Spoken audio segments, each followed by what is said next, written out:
जी, तो हम बात कर रहे थे कि वशिष्ठ जी राम जी से कह रहे हैं कि राम,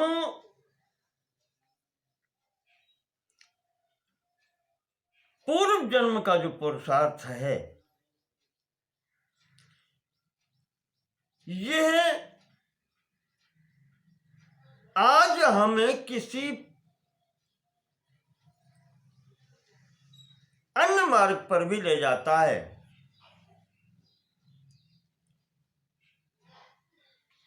तो ये समझ करके इसे छोड़ नहीं देना चाहिए कि मेरा भाग्य ही ऐसा था। नहीं, सच्चे मार्ग पर चलने के लिए विशेष तौर से प्रयास करना चाहिए। यहां ये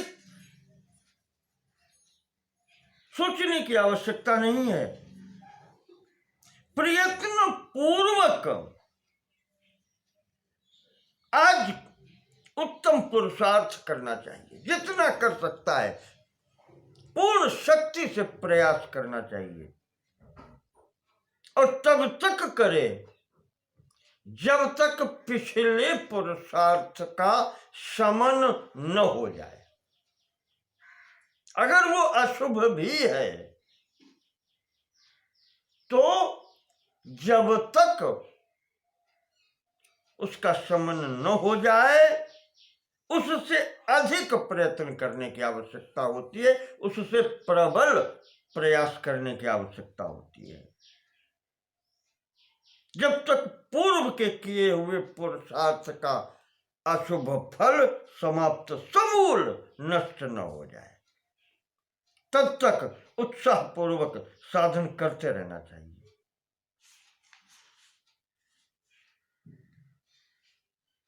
और जो ये नहीं करता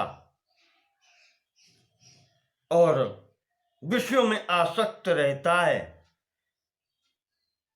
फिर वो तो पशु है। उससे अच्छा तो पशु होता है। जंगली पशु भी है, अगर किसी पिंजरे में बंद कर दिए जाए तो वो भी निकलने का प्रयास करता है, पुरुषार्थ करता है। कल वो हार गया था इसलिए पिंजरे में बंद हो गया, पर वो आज नवीन पुरुषार्थ करता है उससे निकलने के लिए, और वो सफल भी होता है। कभी सफल नहीं होता है पर वो सफल भी होता है, ये भी देखा गया है।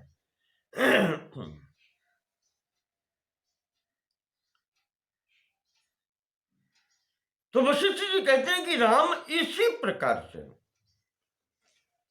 जो व्यक्ति इस शरीर को पाकर के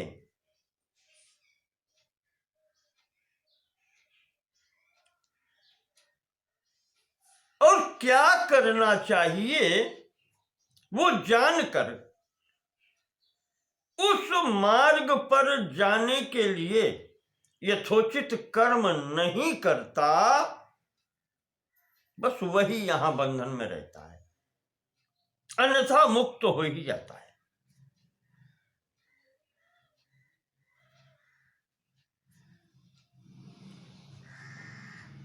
प्रत्यहम प्रत्यवेक्षेत देहम नश्वरमात्मनः। जब वो देखता है कि शरीर नश्वर है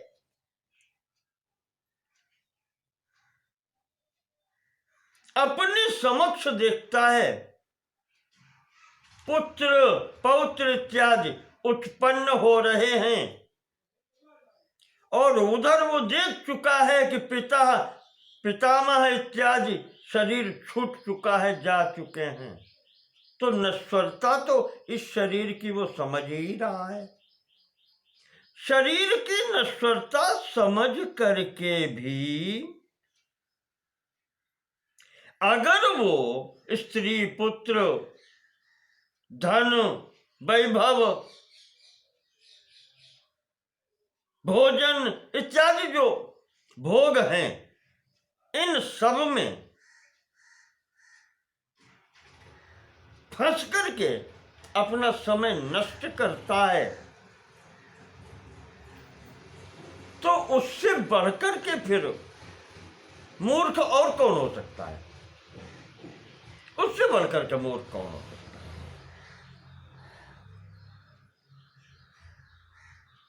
शुभेन पौरुषेणासु शुभम आसाद्यते फलम।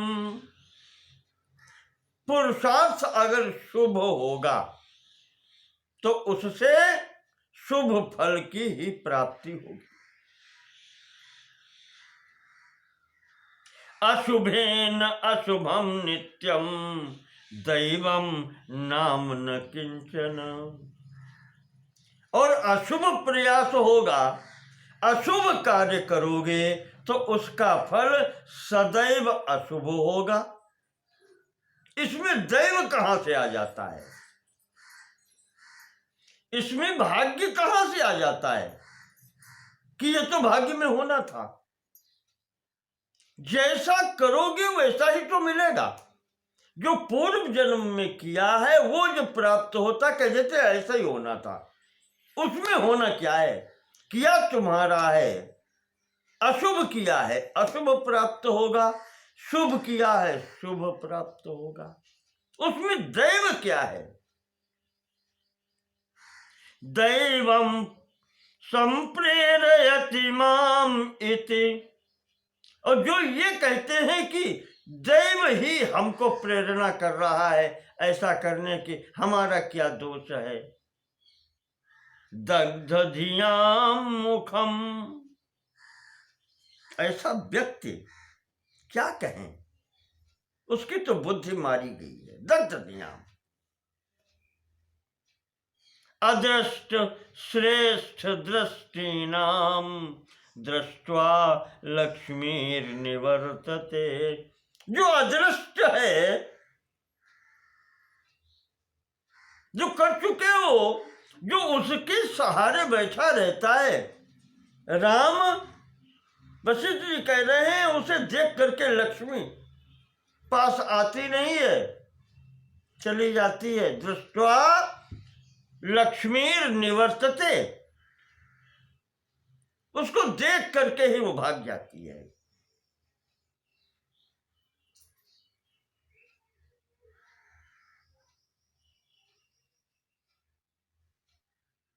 कुछ भी प्राप्त करने के लिए प्रयास तो करना पड़ेगा।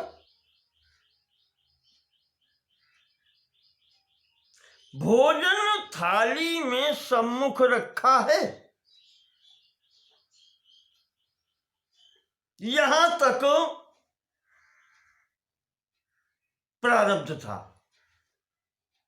जिसको कह लें अगर है तो वो भी पुरुषार्थ ही है जो कल किया था।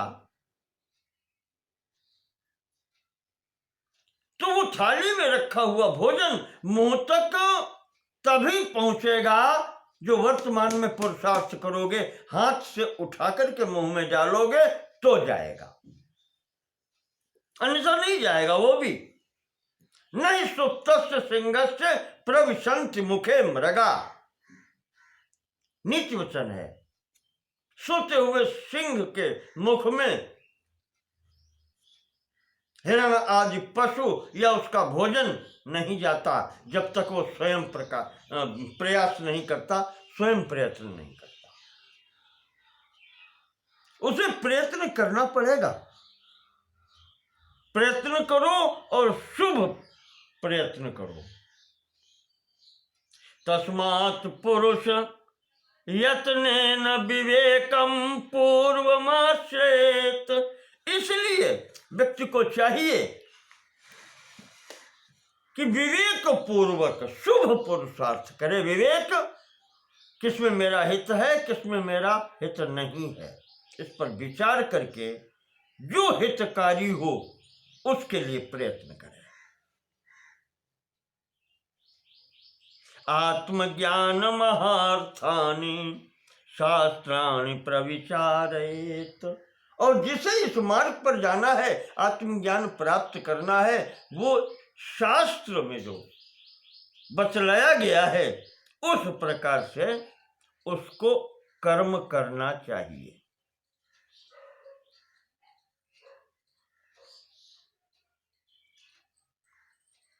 है। यहां पर थोड़ा सा विचार अगर कर लें तो विवेक चूड़ामणि में जो मार्ग बताया है आदि शंकराचार्य जी ने, वो उन्होंने थोड़ा शास्त्र मार्ग का दिग्दर्शन वहां कराया है कि जिसने इस मार्ग पर चलना है तो उसे पहले ये पता होना चाहिए कि क्या वस्तु हितकारी है और क्या वस्तु अनहित करने वाली है, जिसको कहते हैं नित्यानित्य वस्तु विवेक। मुमुक्षु व्यवहार प्रकरण चल रहा है दूसरा योग वासिष्ठ का। मुमुक्षु कैसा होना चाहिए इस पर भी बात चल रही है।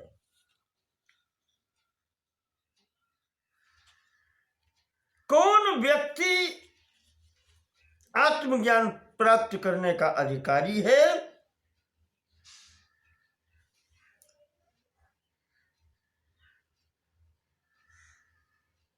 वहां पर भगवान शंकराचार्य जी ने साधन चतुष्टय की बात की है। ये चार उसके अंदर गुण होने चाहिए साधक के। सबसे पहला है विवेकिनो विरक्तस्य समाधि गुणशालिनः। विवेक चूड़ामणि 17वां श्लोक। मुमुक्षोरेव हि ब्रह्म जिज्ञासा योग्यता मता। विवेकवान हो, सद असद विवेक सहित हो। दूसरा समाज गुणशालिनः, ये षट संपत्ति कही जाती है। और विरक्तस्य, हाँ विवेकिना विरक्तस्य, विवेकवान हो, क्या हितकर है क्या हितकर नहीं है, विरक्त हो। और फिर कहा है समाज गुणशालिना, ये 6 गुण बताए गए हैं, ये उसके होने चाहिए। और मुमुक्षु मोक्ष प्राप्त करने की इच्छा हो। अगर इच्छा नहीं होगी तो व्यक्ति कर्म नहीं करेगा। और यथा शास्त्रम नियोचितम, तब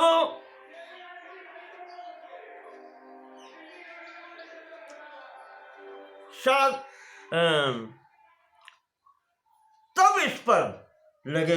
तो कौन सी चीजें हुई? पहला हो विवेकी, क्या हितकर क्या हितकर नहीं। दूसरी बात विरक्त, जैसे राम जी ने अपनी स्थिति बताई पहले प्रकरण में, ऐसा विरक्त हो। और दूसरा है शम दम इत्यादि, ये 6 संपत्तियां बताई गई हैं। शम दम उपरति तितिक्षा श्रद्धा समाधान, ये 6 गुण होने चाहिए उसके अंतर्गत। वैराग्य तो होना ही चाहिए, बता चुके।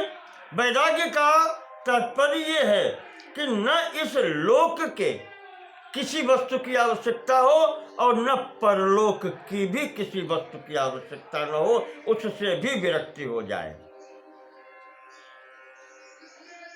और उसके पश्चात चौथा गुण मोक्ष प्राप्त करने की इच्छा होनी चाहिए।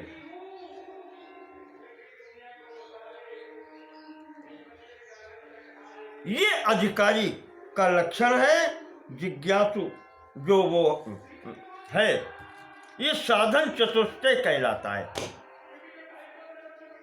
इनसे युक्त होकर के शास्त्र के बताए हुए मार्ग पर चलना चाहिए।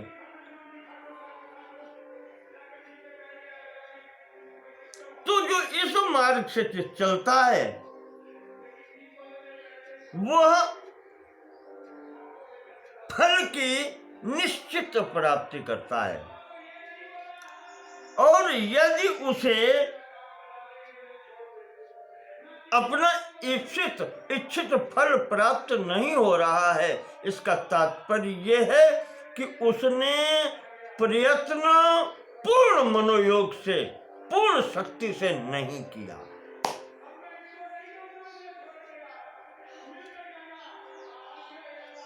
वो कहते हैं वशिष्ठ जी कि यहां सिद्धि सदैव अपने कर्मों से प्राप्त होती है। जो व्यक्ति चाहता है कि उसे सिद्धि प्राप्त हो, वह स्वयं प्रयास करे, दूसरे से कोई देने वाला यहां नहीं है।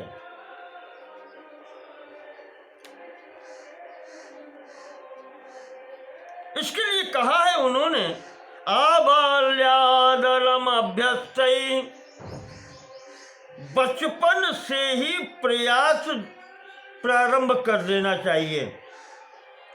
शास्त्र सत्संगमादि भी, शास्त्र का अभ्यास करना चाहिए, सत्संग करना चाहिए।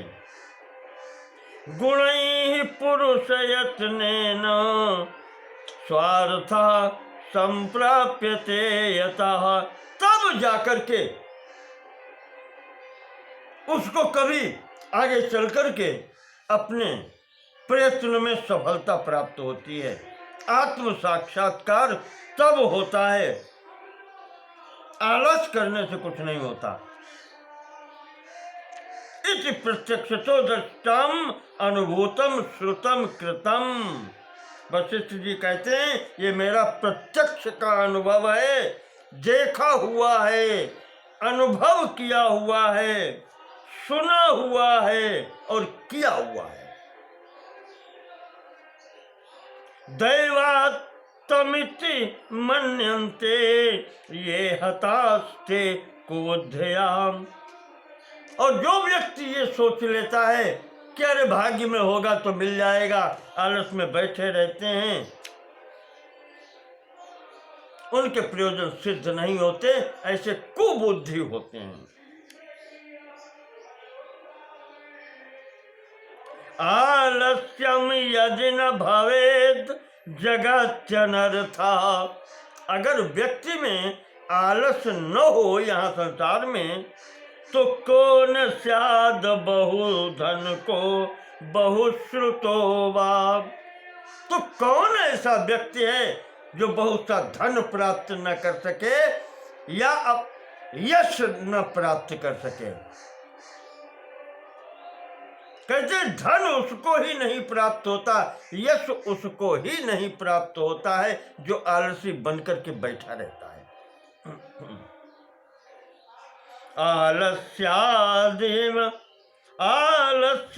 आलस्यादिमवनिः ससागरान्ता संपूर्णा नरपशुभिश्चै निर्धनैश्च।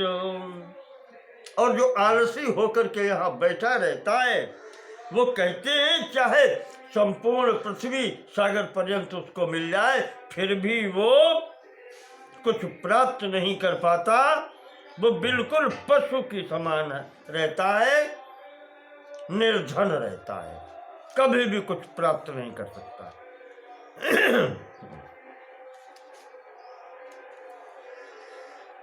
तो इस प्रकार से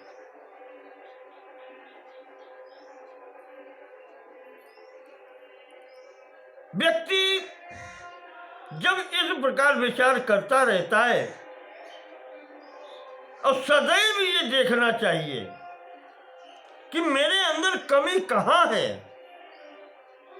सत्संग करे, सत्संगमयी पद पदार्थ विशुद्ध बुद्धि। उसका अर्थ सत्संग करने से बुद्धि शुद्ध होती है। क्या प्राप्त करना है, लक्ष्य शुद्धि होती है। वास्तविक पदार्थ क्या प्राप्त करना है, किधर चलना है, ये ज्ञान होता है। कुर्या नरः स्वगुण दोष विचारणानि। और जब ये बुद्धि शुद्ध होती है तो वो अपने आचरण पर भी विचार करता है कि मैं अच्छा कर रहा हूं या बुरा कर रहा हूं। ये वशिष्ठ जी ने कहा राम जी से, वो देवदूत, मैंने कहा जो 4 प्रसंग चल रहे हैं, एक वो देवदूत जो अप्सरा को सुना रहा था कथा, सुरुचि नाम की अप्सरा को, वो यहाँ पर उसका नाम लिया जाता है। वो देवदूत कहता है कि सुरुचि इस प्रकार से वाल्मीकि जी ने कथा सुनाई है जो भरद्वाज जी को, वो बता रहे हैं कि वो दिन समाप्त हो गया। वशिष्ठ जी ने सायंकाल तक ये समाधान किया। सायंकाल हो जाने पर सभा सब विसर्जित हुई, सब अपने अपने घर गए। दूसरे दिन प्रातःकाल सब नित्य कर्म करके पुनः सभा मंडप में वहां आ गए।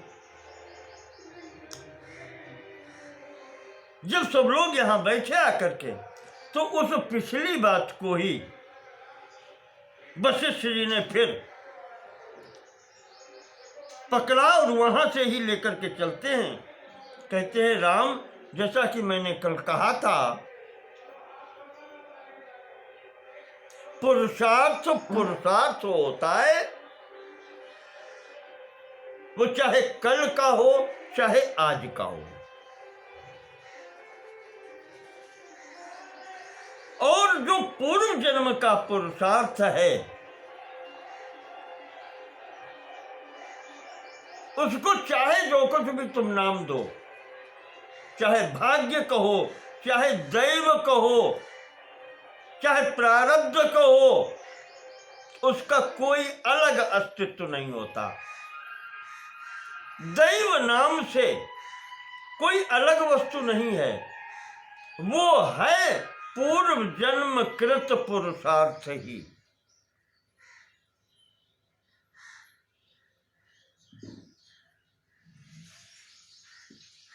प्राक् स्वकर्मेतराकारं दैवं नाम न विद्यते। पूर्व जन्म में जो तुमने पुरुषार्थ किया है, जो तुमने कर्म किए हैं, उसके अतिरिक्त दैव नाम की और कोई वस्तु नहीं है। बालः प्रबल पुंसेव तज्जेतुमिह शक्यते। तो उसमें क्या विचार करने की आवश्यकता? जैसे बालकपन में जो कार्य हो गए, उनसे अच्छे कर्म करने का व्यक्ति अगले अवस्था में, यौवन अवस्था में, उससे अच्छे कर्म करने का प्रयास करता है।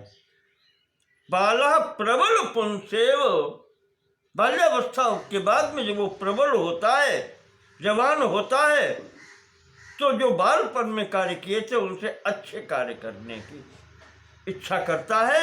वो जो यौवनों की अवस्था में जो कार्य है, उनसे बालपन के किए गए कार्यों से आगे बढ़ने की चेष्टा करता है। तज्जेतुम इह शक्यते, और वो जीत सकता है, वो शक्ति रखता है।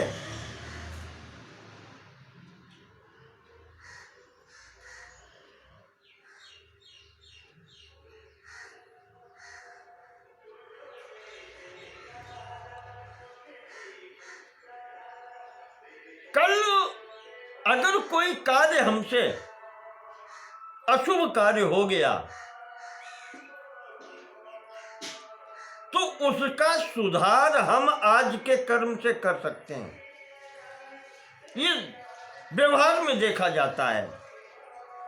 यस्तनो दुष्ट आचार आचारेणाद्यचारुणा।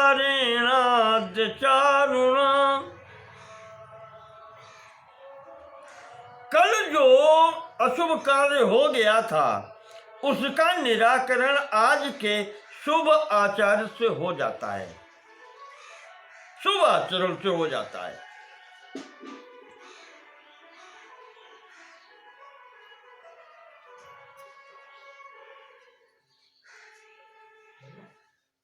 इसी प्रकार से पूर्व जन्मकृत जो पुरुषार्थ है उसकी शुद्धि आज के किए हुए पुरुषार्थ से हो जाती है।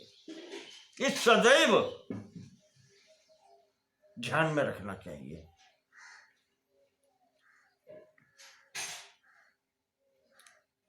और जो लोग दैव के आगे बैठे रहते हैं फिर उन्हें कुछ प्राप्त नहीं होता। तज्जयाय तंते ये न लोभ लवलंपटा। उस जो अशुभ कार्य पिछले जन्म में हो गया है उसको जीतने के लिए जो लंपट अच्छा कार्य नहीं करते और दैव दैव की बात करते हुए बैठे रहते हैं उनको इस जीवन में कभी कुछ भी प्राप्त होता नहीं है। वही महामूर्ख, निर्धन और क्या कहें उनको, पशु के समान होते हैं।